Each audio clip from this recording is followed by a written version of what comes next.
This is where it gets back to gold. Uh, and I use gold as a catch-all for precious metals, including silver.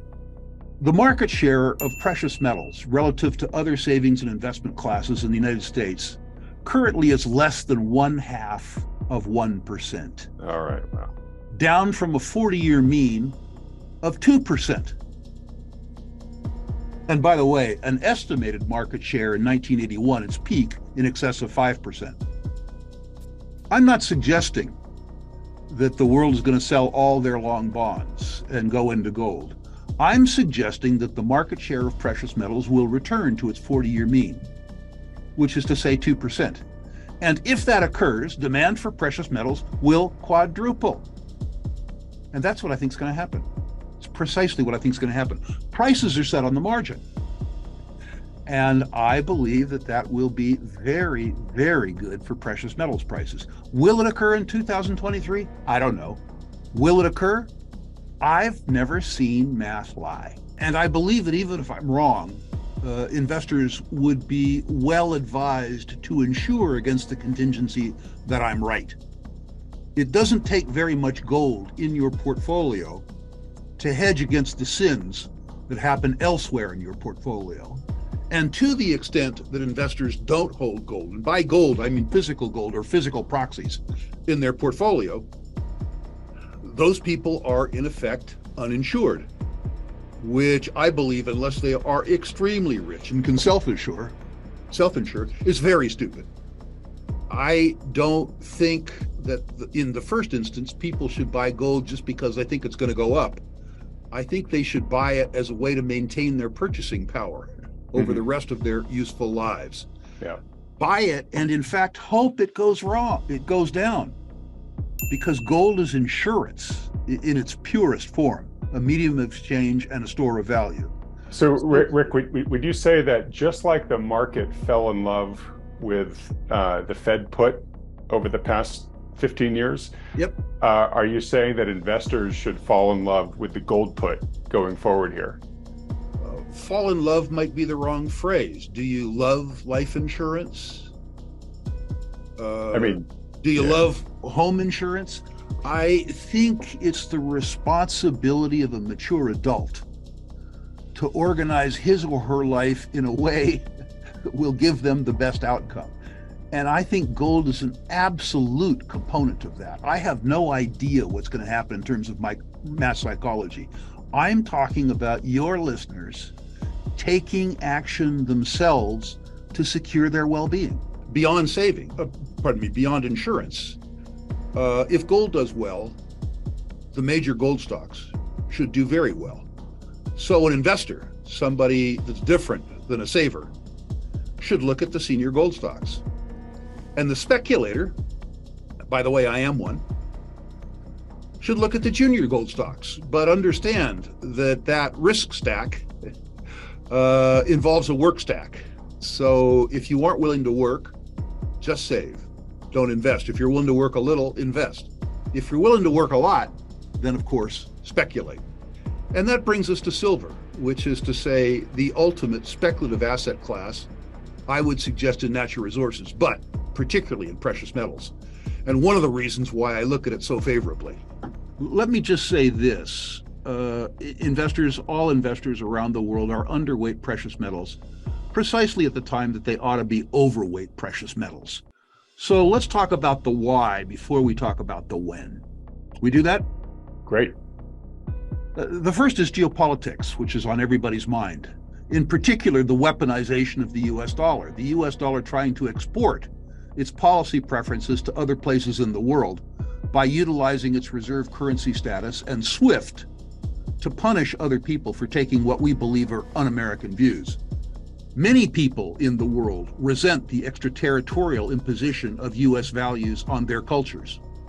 Other cultures, Iran, Russia, China, India, Brazil, Mexico, Saudi Arabia for that matter, feel overtly threatened by the United States. And the idea that they would denominate their trade and give sovereignty to a country that imposes its will on them means that they are looking for means of settlement outside the US dollar.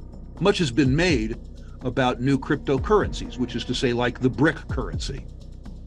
I don't think that's a threat at all. My friend Doug Casey says the US dollar is an I owe you nothing. The euro is a who owes you nothing.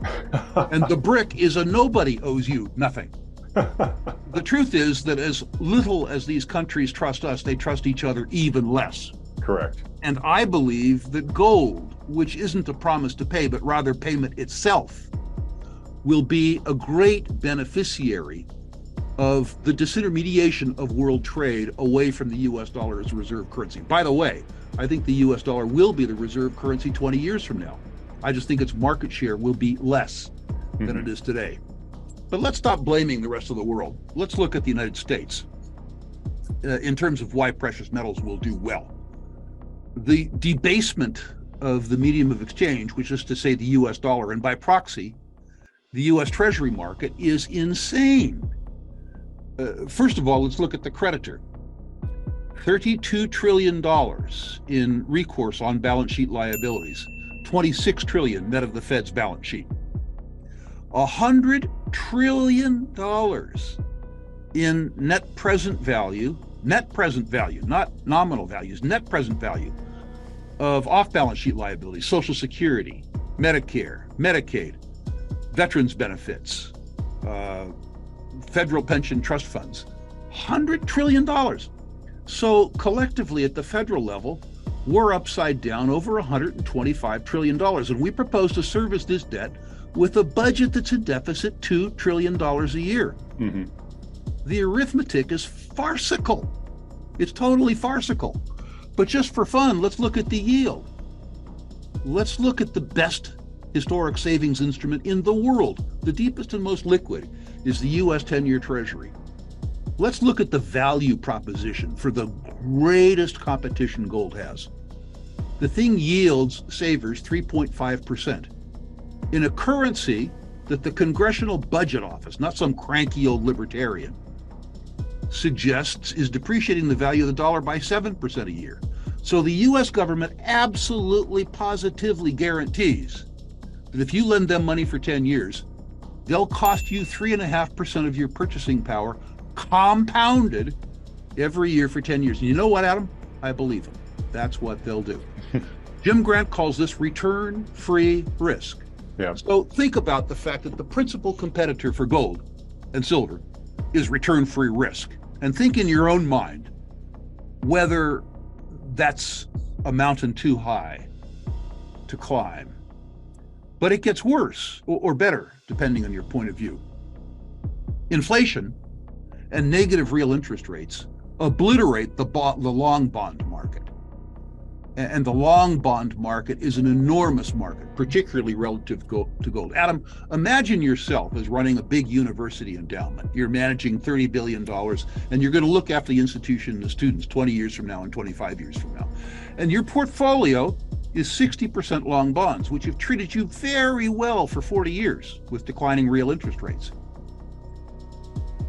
Low interest rates, negative real interest rates, but rising interest rates obliterate the long bond market. Right. On the one hand, as interest rates rise, the capitalized value of distributions falls. So a 10-year Treasury, which was bought to yield 2, is less valued than a 10-year Treasury, which is bought to yield 3.5. So the capitalized value of the bonds in these portfolios falls, which means that the contributions have to rise, but the legislatures won't contribute more. Yeah. At the same time that happens, the continued negative real interest rate, the spread between the interest yield and inflation, means that the yield on the portfolio becomes insufficient to meet the obligations that portfolio was set up for. So you now, rather than being an interviewer and an investor, you're a portfolio manager for a big university. The first thing that happens is that 60% of your portfolios are in bonds. As a consequence of the interest rate rise, your portfolio loses 25% of its capitalized value. Mm-hmm. And the legislature is unwilling to give you any more money. You are making your actuarial assumptions on the fact that over the last 40 years, you've generated an 8% annual yield. The problem is that because of writing down your bonds and perhaps problems with regards to the S&P, this year you're down 15%. Now, you don't have an immediate problem because of actuarial fraud. You are allowed to carry the bonds at their par value, assuming that you pretend that you're going to hold them to maturity because they're regarded as having no risk. But you have a real risk. You have a real risk because the bond yield that you will enjoy will be insufficient to maintain the needs of the university 20 years from now. Your only choice is to begin to disintermediate, which is an economist word for sell, some of your bond portfolio and go into another asset class.